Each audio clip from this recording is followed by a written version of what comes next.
Hey guys, welcome back. This is Donna Sharp with Holistic Wellbeing. Thank you for joining me here on day 512 of doing these lives.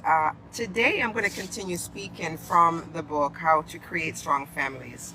And the past several days I've been speaking on creating traditions and tying it into different aspects of your life, your daily journey, that really shows you how to build a bond between your family and also create items that you can have your family remember moving forward so that they too can create similar traditions for themselves and their own family. So today what I'm going to speak with you on, or to you, or together, whichever way you want to put it, I'm going to speak to you today about individual getaways and basically what that does. It allows you and your spouse to find that quality time you need to get away, but still making sure that you take care of the household. And I know many of you understand that when you're working from home, it is often not just from home, but you're outside of the home. You're often tied up with many things that occupies your time. So sometimes you forget that your spouse is there. So I'm going to just cover a very short section with you so that you can see how well you can still take care of your children as they mature and grow, but you can also find the quality time to create those individual getaways that you need. Now, one of the aspects, the three attributes of the individual getaway is communication, marriage, and responsibility. And I'm sure you can see how all of those tie together, right? So while you're on the subject of many marriage partners, what they do together, let's mention something that they should do separately. Particularly one spouse is taking most of the responsibility for staying home with their children. As you know, in different households, sometimes one spouse works and the other one does not. And even times when you have both spouses working, it makes it even more difficult to be able to accomplish those regular daily chores and then add some additional time in there for yourself as well. So oftentimes when you hear couples say, oh my goodness, I'm going to be an empty nester in so and so time, basically what they're saying is, I'm now going to have some time for myself. Now, if you don't know and you don't have children, the one thing I will tell you is that children requires a lot of responsibility and a lot of time. When you start to have children, you might as well just cancel out 18, 20 years of your life, because most of your time is going to be dedicated to them, making sure that they're taken care of properly. And unfortunately, sometimes your spouse suffers because you are absorbed so much into the practicalities of life and the normal routines that you sometimes neglect some of the things that are important, right? So nothing is more difficult, complex, or emotionally draining or demanding than being at home with growing children.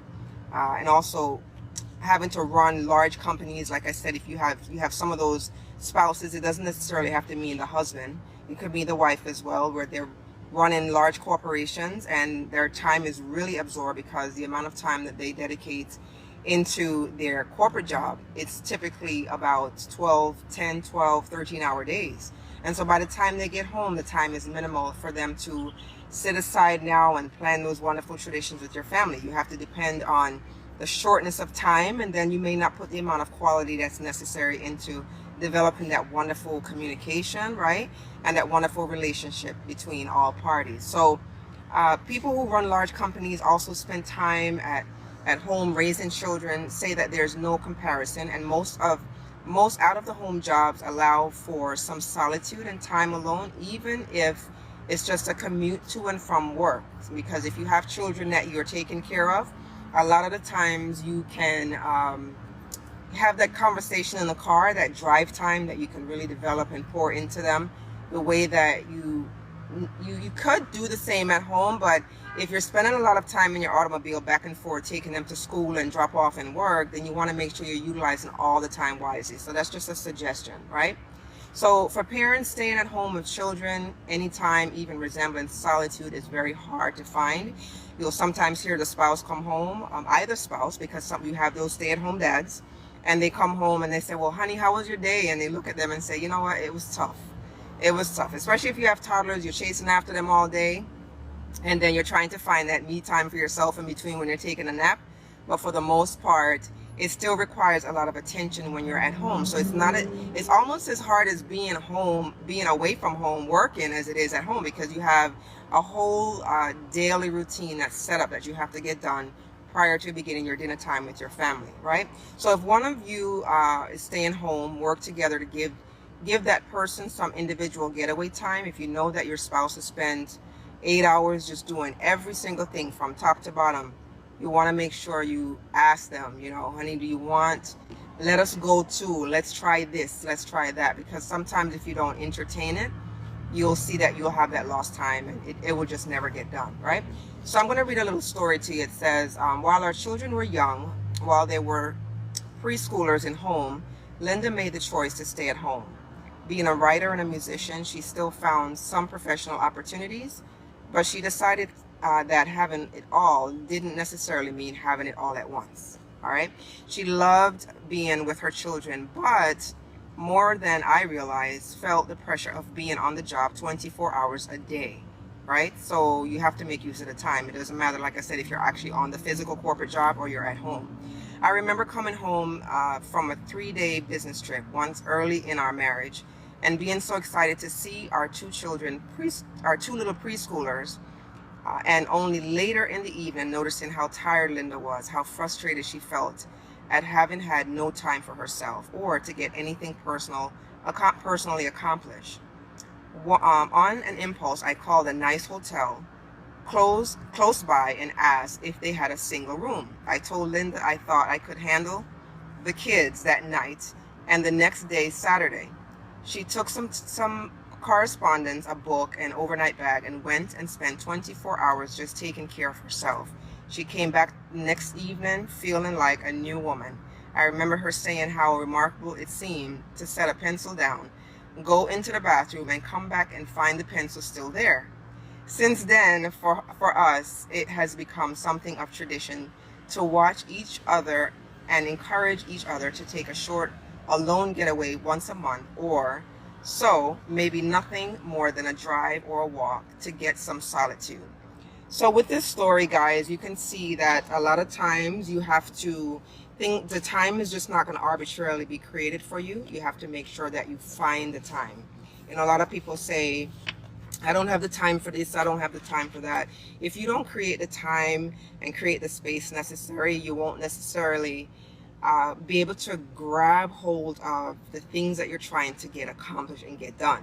I'm a big person on to-do lists and making sure that I prioritize things, but if you're not putting those things in perspective, you're going to be scrambling around like a chicken with your head all over the place, because you're not going to be able to put those things in order that you need to get done. So in this case, building those family tradition means to allow both spouse to be able to plan a getaway, whether the getaway is for the other spouse that's been working all day, or you creating one for both of you. It is super, super essential, because once you do that, you will see that you start to earn the time that you so deserve, that you have to have. The Bible says that you have to create that time for yourself. That's why they shut everything down on Sunday, because if you don't create that space, you'll have no way to re-energize yourself and rejuvenate your spirit and get grounded again so you can start up for another day. So whether you have children that are young, children that are teenager, adolescents, let me tell you something, they require a lot of work. All right. So if you're not going to prepare your days and organize your time and organize that family time and organize the time that you guys are going to set aside for building relationships and communication. And as it mentioned here, the 3 attributes, the third one is responsibility, communication, and marriage, then it's going to be very tough for you to really gain back the time once the children grow older. You don't want to wait till they're 20 years old and then all of a sudden you're looking at your spouse and you're like, oh, that's right, that's what you look like, right? So keep in mind that you have to plan as you go. Sometimes it's not as easy as it's set up to be. You have to make sure you make the time necessary to still build the traditions, still get to really know your children, because they're mimicking everything that you're doing, and really get to know your spouse as well, because when you spend that quality time that you need, you'll find that later on you're not having to play catch up. And then when your children leave the household, you're wondering what happened to all the years that we've had. So building traditions, as they mentioned in this book, involves individual getaways for family members. You just need that time to get away and regroup. And once you do that, you will see that your mind will begin to reconnect with your surroundings, your environment. You'll see that you can think more clearly. There's things that's right now in your subconscious that's you don't even know that's there because you have buried it. I did several lives on the subconscious, the unconscious, and the conscious level. And I don't know if you know, but you're thinking with 10% of your mind right now. Can you imagine? I say this as an example all the time because it's just incredible to me, right? You go on the street, and can you imagine all the cars that you see on the street? You have people thinking, using your brain capacity 10% of the time, right? So that tells you that, number one, when your children grow up and they start to learn how to drive, you're not teaching them to be protective of themselves. You want to make sure they're not reckless, obviously. But when they get out on the street, you're driving for themselves and they're driving for everyone else because everyone else is not thinking. So the majority, the 90% of your thought process lies in your subconscious. So regroup, find that time to get away, find that time to build communication between your family members and yourself. And you will see that you'll start to become renewed, refreshed, and revitalize your spirit so that you can move on to a whole new perspective of life. So that's what I wanted to share with you guys today. As I mentioned, I had been going through this book, How to Create Strong Families by Linda and Richard Erie, and Stephen Covey. If you don't already know, he's a great author that teaches how to organize your time properly. So if you have never seen any of his books, I encourage you to go look them up, because if you're not a planner, you're not someone that's organized, that's a great way to get started so you can place the right things into perspective.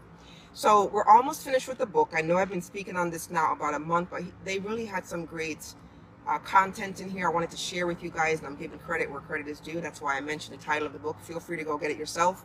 I don't get any kickbacks from it. I'm just adding some tidbits that's going to add some value to your life. You can stick in your backpack.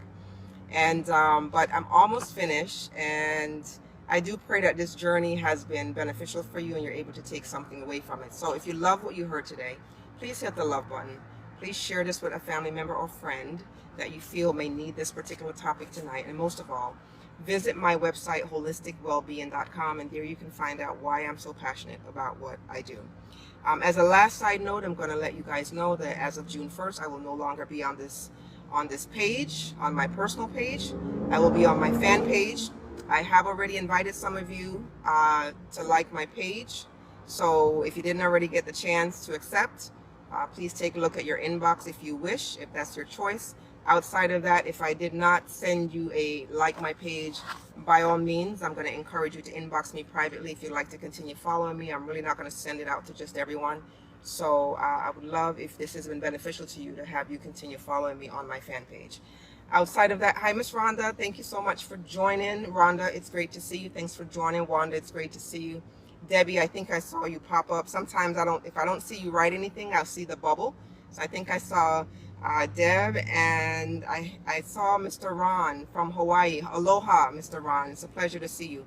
I'll see you all back here again tomorrow. Until then, and Miss Wanda. Of course, Miss Wanda is the first one on. Thank you so much for your participation daily, Miss Wanda. You guys have a fantastic rest of your Saturday, and I'll be back again here Sunday. Have a relaxing evening and prepare your mind and spirits for tomorrow. Try not to do anything tomorrow. All right, it's Sunday. Just praise the Lord, say a nice prayer, and just pray for covering over your family. All right, so until then, I'll see you guys later. Ciao.